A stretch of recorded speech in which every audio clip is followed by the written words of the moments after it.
요한은 오직 한 길, 복음을 따르는 삶을 살았습니다.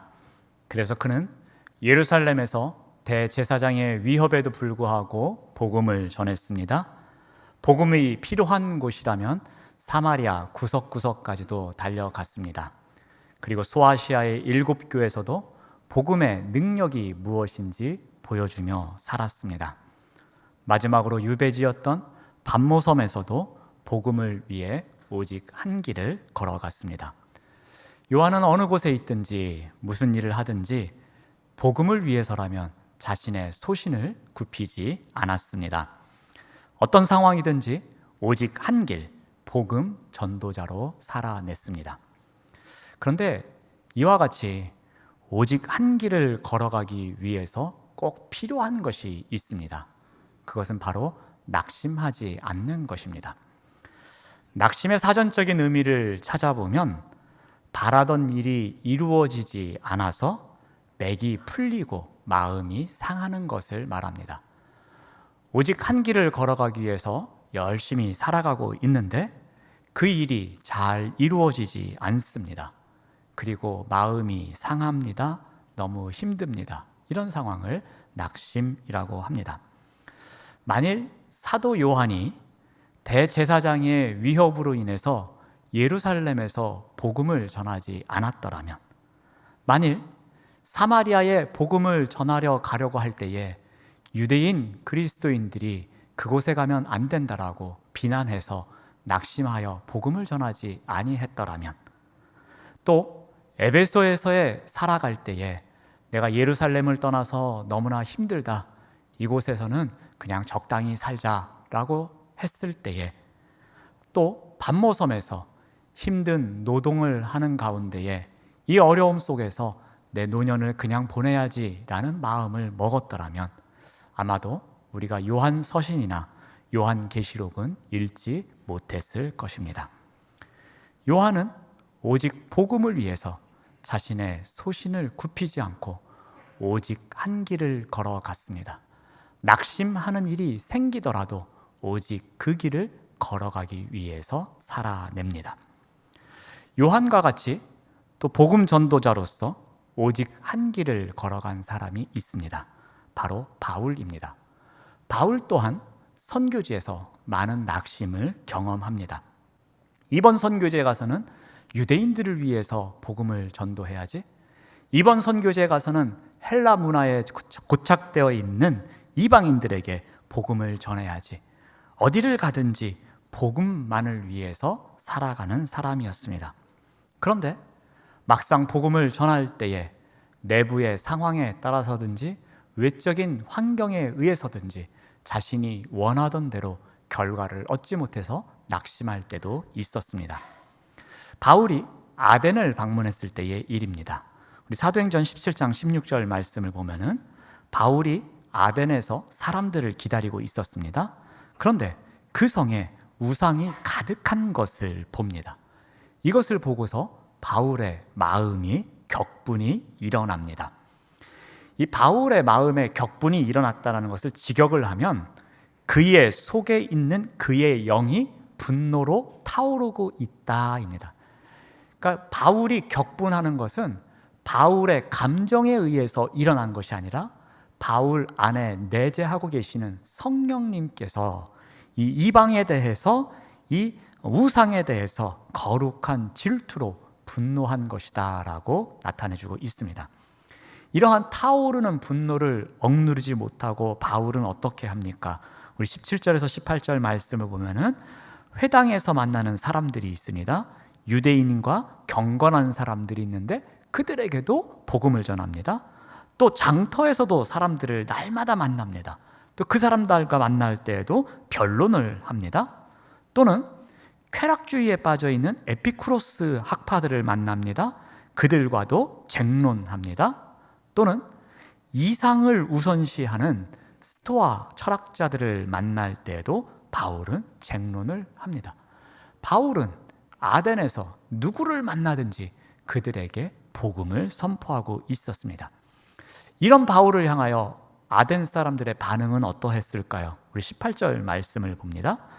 어떤 사람들이 말을 합니다. 이 말쟁이가 무슨 말을 하고자 하는 거야? 라고 한답니다. 또 어떤 사람은 이르되 이방신들을 전하는 사람인가 보다 하니 이는 바울이 예수와 부활을 전하기 때문이러라 라고 기록합니다. 바울은 아덴에서 예수가 그리스도입니다 라고 전하고 있었습니다. 그리고 그 그리스도는 부활하셨습니다 라고 복음을 선포하고 있었습니다. 그런데 이 이야기를 듣는 사람들이 바울을 누구라고 합니까? 말쟁이라고 합니다. 이 말쟁이가 담고 있는 의미는 그리 좋지가 않습니다. 매우 경멸하는 단어입니다. 이 말쟁이는 이삭을 주워 먹는 참새를 가리킬 때 쓰는 단어이기도 합니다. 또는 들판에서 곡식을 주워 먹는 까마귀를 가리킬 때도 쓰는 단어입니다. 사람에게 쓸 때는 시장에서 쓰레기를 줍거나 마차에서 떨어지는 음식 찌꺼기를 주워 먹는 사람을 말할 때에 이 말쟁이라는 단어를 썼습니다. 그러니까 아덴 사람들이 바울을 매우 경멸하는 단어로 이 말쟁이라는 단어를 사용한 겁니다. 즉 바울이 지식 쓰레기를 주워 담아서 그것을 아는 척하면서 이런 말 저런 말을 늘어놓고 다니는 말쟁이일 뿐이다 라는 경멸의 표현입니다. 그래서 이러한 말쟁이 바울을 사람들이 이렇게 이야기합니다. 그는 이방신들을 전하는 사람이야 라고 말을 합니다. 바울은 분명히 예수와 부활을 선포하고 있었는데 사람들은 쓰레기를 주워 먹는 사람과 같은 말쟁이라고 하고 있고요, 이방신들을 전하는 사람이라고 비난하고 있습니다. 오직 한 길 복음을 위해서 살아가지만 들려오는 소식은 낙심케 하는 말뿐이었습니다. 17장 32절 말씀을 봅니다. 그들이 죽은 자의 부활을 듣고 어떤 사람은 조롱도 하고 어떤 사람은 이 일에 대하여 내 말을 다시 듣겠다 하니, 바울이 계속해서 죽은 자의 부활에 대해서, 즉 예수 그리스도에 대해서 선포합니다. 그랬더니 두 부류의 사람들이 나타납니다. 한 부류는 계속해서 조롱하는 사람들입니다. 그런데 여기 조롱하다라는 단어로 쓰여진 이 말은 자동사입니다. 이 자동사는 목적어가 필요 없는 동사입니다. 즉 무엇을 조롱하다라는 무엇을에 해당하는 목적어가 있어야 되고요, 그것을 조롱하다는 분명히 타동사입니다. 그런데 원어 성경은 자동사로 쓰입니다. 이 말은 바울이 전한 이야기를 조롱하는 것이 아니라 바울 자체를 조롱한다라는 것입니다. 바울이 어떠한 이야기를 하든 그 말은 듣지도 않고 그 말은 안중에도 없습니다. 오직 바울 자체, 저 사람은 말쟁이야, 저 말을 들을 필요도 없어 하면서 그 자체를 지금 무시하고 있다라는 이야기입니다. 또 한 부류의 사람들은 다시 듣겠다라고 합니다. 이것은 미온적인 반응을 나타내는 이야기입니다. 좀 더 공손한 무리들입니다. 우리도 그렇죠. 한 번에 거절하기 곤란할 때 다음에 하겠습니다, 다음에 연락 주세요, 이 말은 공손하게 거절하는 것을 이야기합니다. 여기에 나오는 사람도 그렇습니다. 바울이 계속해서 예수와 부활에 대해서 전하자 다음에 다시 듣겠습니다 라고 공손하게 거절하고 있음을 알 수 있습니다. 바울은 계속해서 조롱을 받습니다. 그리고 사람들이 복음을 거절합니다. 바울에게 남는 것은 낙심뿐이었습니다. 그래서 어떻게 합니까? 33절 말씀을 봅니다. 이에 바울이 그들 가운데서 떠나매. 아덴은 종교성이 많은 도시였습니다. 복음을 전해도 전혀 받아들이지 않았습니다. 심지어 바울에게 이방신들을 전하는 사람이다라고 치부하고 있었습니다. 바울은 그곳에서 원하던 것을 얻을 수 없었습니다. 사람들의 실망의 빛을 보면서, 냉소적인 반응을 보면서 어떻게 이럴 수 있을까 낙심하는 곳이었습니다. 바울은 그곳에서 더 이상 복음을 전할 수 없자 힘들지만 현실을 받아들입니다. 의욕상실까지 찾아와서 너무나도 힘이 듭니다. 그래서 어떻게 합니까? 이에 아덴을 떠났다라고 기록합니다.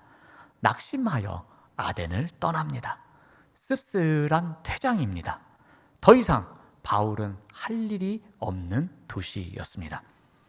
크게 낙심한 바울은 이제 어디로 갑니까? 고린도로 향합니다.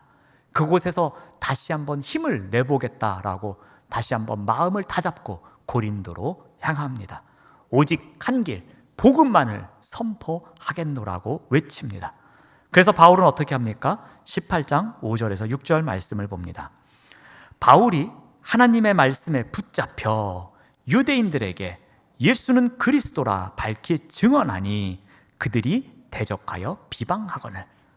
바울은 고린도에 와서 하나님의 말씀에 붙잡힙니다. 그래서 유대인들에게 예수는 그리스도입니다 라고 외칩니다. 다시 한번 복음을 증언합니다. 그런데 무슨 일이 생깁니까? 유대인들이 거세하게 아주 거센 저항이 밀려옵니다. 유대인들의 거센 반응이 어느 정도였는지 성경에서 말하기를, 우리 6절 끝부분을 다시 보시면 그들이 대적하여 비방하였다라고 합니다. 대적하다라는 단어와 비방하다라는 단어, 비슷한 단어인데 두 단어를 반복하여 강조하고 있습니다. 그만큼 유대인들이 거세게 반항하고 있음을 보여줍니다. 바울에게는 더 큰 낙심이 밀려왔을 겁니다. 또다시 이곳에서 실패하는구나 라는 마음이 밀려오는 순간입니다. 이때 바울의 상태를 우리가 정확하게 알 수 있는 부분이 있습니다. 우리 8절 말씀을 통해서 바울의 상태를 한번 유추해 봅니다. 밤에 주께서 환상 가운데 바울에게 말씀하시되 두려워하지 말며 침묵하지 말고 말하라. 여기에 세 개의 중요한 단어가 있습니다. 먼저 밤이라는 단어입니다. 밤은 바울에게 있어서는 마음이 힘든 시간이었습니다. 낙심한 마음에 지친 밤을 맞이하는 순간입니다. 어두운 바울의 마음을 대변하는 시간적 배경으로 볼 수 있습니다. 또 하나의 단어는 두려움입니다. 주께서 환상 가운데 나타나셔서 바울에게 말씀하십니다. 두려워하지 말아라. 이 말은 바꿔서 말하면 바울은 지금 매우 두려워하고 있다라는 겁니다. 두려움이 가득한 밤을 보내고 있습니다. 자신감이 상실한 밤을 보내고 있습니다. 이 어두움은 실패와 맞닥뜨리는 시간이기도 했습니다. 또 하나의 단어는 침묵하지 말고 말하라 라고 합니다. 이것은 지금 침묵에 대한 이야기를 하고 계십니다. 즉 어떤 말을 해야 할지 바울이 고민에 빠져 있은 그 상황을 이야기해 줍니다. 예수는 그리스도입니다 라고 진리를 열심히 선포했음에도 불구하고 거센 그들의 반대에 부딪히자 이 진리를 선포할 수 있을까라는 생각 속에 긴 침묵이 흐르고 있는 밤이었습니다. 낙심의 시간이 찾아온 밤이었습니다. 마치 더 깊은 늪 속으로 빨려 들어가는 것과 같은 순간이었습니다. 오직 한 길, 이 복음을 포기해야 하는 것인가 라는 생각도 밀려오는 순간입니다. 그러나 바울은 더 이상 낙심하지 않습니다. 이 고린도에서 다시 한번 힘을 내고 일어섭니다. 우리 18장 11절 말씀을 봅니다. 1년 6개월을 머물며 그들 가운데서 하나님의 말씀을 가르치니라. 오직 한 길, 복음을 위해서 고린도에서 1년 6개월 동안 머물며 고린도 교회를 세워갑니다. 고린도 교회는 믿음의 반석 위에 굳게 세워져 나갑니다. 이후 일정 시간이 지났습니다. 바울도 고린도를 떠났습니다. 또 다른 곳으로 가서 선교를 합니다. 그런데 고린도 교회에서 소식이 들려옵니다. 우리 교회가 환난으로 인해서 어려움을 겪고 있습니다. 바울 선생님, 우리에게 위로를 주십시오. 우리에게 오십시오. 라는 소식이 들려옵니다. 바울은 고린도 교회에게 이제 두 번째 편지를 보냅니다. 그들이 어려움 가운데서 잘 이겨낼 수 있도록 편지를 보냅니다. 그래서 고린도 후서를 시작하는 1장에서는 환난, 위로라는 단어가 여러 번 등장합니다. 그런 가운데 4장에 와서 바울이 그들을 위로하는 메시지를 보냅니다. 우리 4장 1절 말씀을 봅니다. 그러므로 우리가 낙심하지 아니하고, 16절 말씀을 봅니다. 그러므로 우리가 낙심하지 아니하노니, 낙심하지 아니하노니라는 표현을 2번 반복하여 사용합니다. 바울은 고린도 교회에 보내는 2번째 편지에서 우리도 선교하는 동안에 많은 어려움을 겪었었다. 아덴에서도 또 고린도 초기에는 너무나도 힘든 시간을 보냈다. 그때에 원하던 일이 잘 이루어지지 않아서 나도 낙심할 때가 있었다. 그러나 우리가 끝까지 낙심하지 않고 힘을 내었다. 그 순간을 이겨내려고 노력했다. 그러니 여러분도 낙심하지 마십시오. 그 시간을 이겨낼 수 있습니다. 라는 위로의 서신을 보내고 있습니다. 이렇게 위로의 서신을 보내면서 바울은 우리가 왜 낙심하지 말아야 하는지 그 이유에 대해서 2가지 이야기해 줍니다. 먼저 직분이 있기 때문에 낙심하면 안 된다라고 가르쳐 줍니다. 우리 4장 1절 말씀을 다시 봅니다. 그러므로 우리가 이 직분을 받아 긍휼하심을 입은 대로 낙심하지 아니하고, 바울은 이야기합니다. 우리가 직분이 있기 때문에 낙심하면 안 됩니다 라고 말합니다. 그럼 우린 궁금증이 생깁니다. 도대체 이 직분하고 낙심하고의 상관관계가 무엇이냐라는 겁니다. 어찌 직분 때문에 우리가 낙심하지 않고 살아갈 수 있느냐라는 것입니다. 그 이유를 한번 찾아보면 이 직분이 어디로부터 왔느냐라는 것입니다. 이 직분이 어디로부터 왔다고 합니까? 이 직분은 하나님의 긍휼하심을 힘입어서 받은 직분이라고 말합니다. 즉 하나님의 은혜, 하나님의 사랑, 하나님의 자비로움에 의해서 나의 직분이 받은 것이다 라고 이야기합니다. 바울은 이 일에 대해서 디모데전서에서 이렇게 간증합니다. 우리 디모데전서 1장 12절에서 13절 말씀을 봅니다. 나를 능하게 하신 그리스도 예수 우리 주께 내가 감사함은 나를 충성되이 여겨 내게 직분을 맡기심이니 내가 전에는 비방자요 박해자요 폭행자였으나 도리어 긍휼을 입었다라고 이야기를 합니다. 바울이 자신의 삶을 간증합니다. 원래는 제가 회방자였습니다. 제가 핍박자였습니다. 그리고 저는 폭행자였습니다. 그런데 하나님께서 저에게 긍휼을 베풀어 주셔서 저에게 직분을 주셨습니다. 저를 충성되이 여겨주셔서, 저를 믿을만하다고 여겨주셔서, 저를 신실하다고 인정해 주셔서 저에게 직분을 맡겨주셨습니다. 제가 자격이 없는 사람이었지만 오직 하나님의 긍휼에 힘입어서 제가 인정을 받아 직분을 얻었습니다. 그러므로 저는 낙심할 수 없습니다.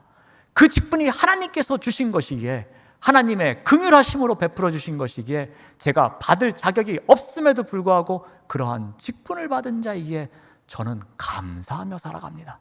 저는 낙심할 시간이 없습니다 라면서 간증하고 있습니다. 다윗의 삶도 그러합니다.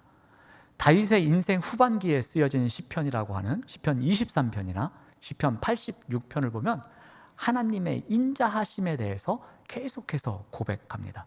내 평생에 하나님의 인자하심이 있었기에, 내 평생에 하나님의 선하심이 있었기에 나는 스올에 가지 않고 지금까지도 이렇게 살아 있습니다. 내 평생에 하나님의 인자하심으로 인해서 나에게 맡겨주신 자리가 있기에 이 자리에서 내가 사망의 음침한 골짜기를 다닐지라도 그 은혜에 힘입어서 낙심하지 않고 살아가고 있습니다 라고 고백하며 살아갑니다. 사랑하는 여러분, 우리 또한 그러합니다. 우리에게도 직분을 맡겨주셨습니다. 그 직분의 자리는 교회에서도 있고요, 또 가정에서도 있고요, 우리가 살아가고 있는 일터에서도 우리에게 맡겨진 직분이 있습니다. 그런데 이 직분이 어디로부터 왔습니까? 하나님의 긍휼로부터 왔다라는 것입니다. 내가 자격이 부족하지만 하나님께서 하나님의 긍휼로 나를 인정해 주셔서 나에게 이와 같은 직분을 맡겨주셨기에 하나님, 제가 낙심하지 않고 살아가겠습니다 라는 믿음의 선포를 하면서 살아가야 할 것입니다. 그리고 두 번째로, 영적인 안목을 갖고 있으면 낙심하지 않는다라고 합니다. 바울은 이 영적인 안목에 대해서 이야기하기 위해 세 가지 대조를 합니다. 먼저 겉사람과 속사람의 대조입니다. 우리 16절 말씀을 봅니다. 우리의 겉사람은 낡아지나 우리의 속사람은 날로 새로워지도다. 겉사람은 시공간적인 제한을 갖고 있습니다. 이 시대를 살아가는 연약한 육체를 의미하기도 합니다. 겉사람은 시간이 지날수록 낡아질 수밖에 없습니다. 겉사람은 고난을 당하기도 하고요, 상하기도 하고요, 쇠하기도 합니다. 겉사람은 나약해질 수밖에 없는 존재입니다. 그러나 속사람은 어떠합니까? 아무리 고난 가운데 있더라도, 환난 가운데 있더라도, 어려움 가운데 있더라도 우리 안에 내재하시는 주님께서 우리 안에서 우리를 새 창조하시는 부분, 그 분야가 바로 속사람입니다.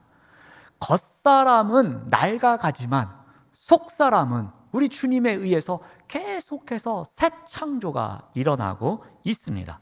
그러므로 책 제목 가운데 그대 늙어가는 게 아니라 익어가는 것이다 라는 책이 있는 것처럼, 겉사람은 늙어가고 있지만 우리의 속사람은 새 창조에 의해서 계속해서 익어가는 삶을 살아야 합니다. 그런데 이것을 알아봐야 합니다. 이것을 인정해야 합니다. 바로 그것이 영적인 안목입니다. 우리가 영적인 안목이 있다면 겉사람이 낡아지고 있는 것으로 인해서 낙심하지 말아야 한다는 겁니다. 영적인 안목으로 무엇을 봐야 한다는 겁니까?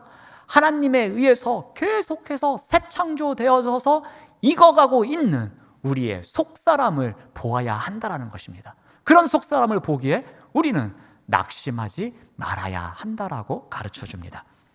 또 하나의 대조는 환난에 경한 것과 또 영광에 중한 것입니다. 우리 17절 말씀을 봅니다. 우리가 잠시 받는 환난에 경한 것이 지극히 크고 영원한 영광에 중한 것을 이라고 대조를 하고 있습니다. 우리가 당하는 환난은 가장 무겁고 가장 힘들고 가장 오랜 시간 가는 것 같다고 우리가 생각을 합니다. 그런데 우리가 아무리 우리의 고난이 길다고 하더라도 하나님께서 보시는 영원한 시간에 비하면 그것은 정말 짧은 시간일 것입니다. 아무리 우리가 환난의 중함이 무겁고 압도적이고 정말 숨도 쉴 수 없습니다 라고 우리가 이야기하더라도 하나님께서 준비하신 그 영광의 무게에 비하면 아무것도 아니라고 하는 것입니다. 이것을 분별할 수 있는 안목이 있어야 한다라는 것입니다. 그래야지 낙심하지 않고 살아갈 수 있노라라고 이야기합니다. 환난 대 영광, 그 무게중심을 어디에 두느냐라는 것입니다. 내가 짊어지고 있는 환난의 무게가 정말 무겁습니다 하면서 무게중심을 거기에 두고 살아가고 있느냐, 아니면 내가 당하고 있는 환난은 무거운 것이 아닙니다. 우리 주님께서 저를 위해서 준비하신 그 영광의 무게가 더 중요한 것입니다 라고 무게중심을 뒤에 두느냐, 그 차이가 있습니다. 그것이 바로 영적인 안목의 차이입니다. 이것을 바라볼 수 있는 영적인 안목이 있어야 낙심하지 않는다라고 가르쳐 줍니다. 자, 세 번째로는 보이는 것과 보이지 않는 것을 분별할 수 있는 영적인 안목입니다. 우리 고린도후서 4장 18절 말씀을 봅니다. 우리가 주목하는 것은 보이는 것이 아니요 보이지 않는 것이니, 보이는 것은 잠깐이요 보이지 않는 것은 영원함이로다. 어디에 주목하느냐의 문제입니다. 연약하고 덧없는 몸으로 죽음에 의해 와해되는 것에 주목할 것인지, 아니면 하나님에 의해서 이루어지는 새 창조에 주목할 것인지입니다. 보이지만 와해되는 것, 그래서 그것을 바라보지 않는 영적인 안목을 갖고 있을 것인지, 아니면 보이지 않지만 새 창조되는, 그래서 믿음으로 바라보는 영적인 안목을 갖고 있을 것인지입니다. 이러한 영적인 안목이 있으면 낙심이 밀려와도 그 낙심을 낙심으로 보지 않는다라는 것입니다. 여로보암의 이야기를 한번 잠깐 드려보겠습니다. 여로보암이 북이스라엘의 왕이 됩니다. 그런데 북이스라엘의 왕이 되자마자 여로보암이 한 일이 있었습니다. 무엇입니까? 베델과 단에다가 금송아지를 만들어서 세우는 것이었습니다. 이것을 왜 세웠죠? 백성들이 절기가 되어서 예루살렘으로 가는 것을 보고 나서였습니다. 그러면서 여로보암은 이렇게 생각합니다. 다윗의 집으로 내 백성들이 다 돌아가겠다라고 생각을 합니다. 여로보암은 어디에 주목을 했습니까? 보이는 것에 주목을 합니다. 그래서 나의 백성들이 다윗의 집 사람에게로 다 돌아갈 것이라고 생각을 했습니다. 여로보암은 분명히 선지자 아히야에 의해서 예언이 되어졌고 북이스라엘의 왕으로 세워졌고 10지파의 지지를 받아서 세워진 왕이었습니다. 그럼에도 불구하고 그는 보이는 것에만 집착했습니다. 그래서 백성들이 남유다로 가는 것에 대해서 마음이 조마조마하여서 금송아지를 세워놓는 우를 범하게 됩니다. 그는 그를 세운 하나님의 마음, 즉 보이지 않는 것을 바라보지 못했습니다. 그는 보이는 것만 보고 보이지 않는 것을 바라보지 못하는 영적인 안목이 없었습니다. 그래서 그는 낙심하여서 우를 범하는 자리로 나아가게 됩니다. 낙심은 주로 나만 겪는 일이다 하는 생각이 앞설 때에 더 심하게 다가옵니다. 왜 나에게만 이런 일이 생기는 거야? 라는 낙심이 찾아오게 되면 영적인 안목을 가리웁니다. 그래서 구별하지 못하게 합니다. 볼 것을 보지 못하게 합니다. 소망을 어디에 두고 살아야 하는지를 불분명하게 만듭니다. 그래서 우리가 낙심으로 인해서 영적인 안목을 갖지 못할 때가 많이 있습니다. 그러므로 영적인 안목을 가져야지만 낙심을 하지 않는다라고 사도 바울은 우리에게 가르쳐 줍니다. 사랑하는 여러분, 낙심하면 우리가 걸어가야 할 길을 가지 못합니다. 그러므로 우리가 오늘 말씀을 통해 배운 두 가지 교훈을 꼭 기억해야 할 것입니다. 우리에게 맡겨진 직분이 있습니다. 우리는 직분을 맡은 자입니다. 그러므로 낙심하지 말아야 합니다. 왜요? 그 직분은 하나님의 긍휼, 하나님의 사랑, 하나님의 은혜로 맡겨진 직분이기 때문입니다. 자격 없는 우리를 하나님의 긍휼로 세워진 우리의 자리이기 때문에 그런 자리에서 살아가는 우리는 낙심하지 않겠습니다라는 믿음의 선포를 하면서 살아가야 할 것입니다. 또한 영적인 안목을 갖고 있어야 합니다. 겉사람과 속사람을 구별하는 영적인 안목, 환난에 경한 것과 영광에 중한 것을 분별할 수 있는 영적인 안목, 보이는 것과 보이지 않는 것을 분별할 수 있는 영적인 안목을 갖고 있어야 합니다. 이러한 영적인 안목이 있을 때에 우리에게 다가오는 낙심을 낙심으로 보지 않을 것입니다. 오직 한 길을 걸어가기 위해서 낙심하지 않는 우리 모두가 되시기를 바랍니다. 기도하겠습니다. 하나님 감사합니다. 오직 한 길, 믿음의 길을 신실하게 걸어가려고 합니다. 낙심하지 않고 그 길을 걸어가도록 인도하여 주시옵소서. 하나님의 긍휼로 맡겨주신 자리에서 영적인 안목을 갖고 살아가는 우리 모두가 되도록 인도하여 주시옵소서. 예수님의 이름으로 기도드립니다. 아멘.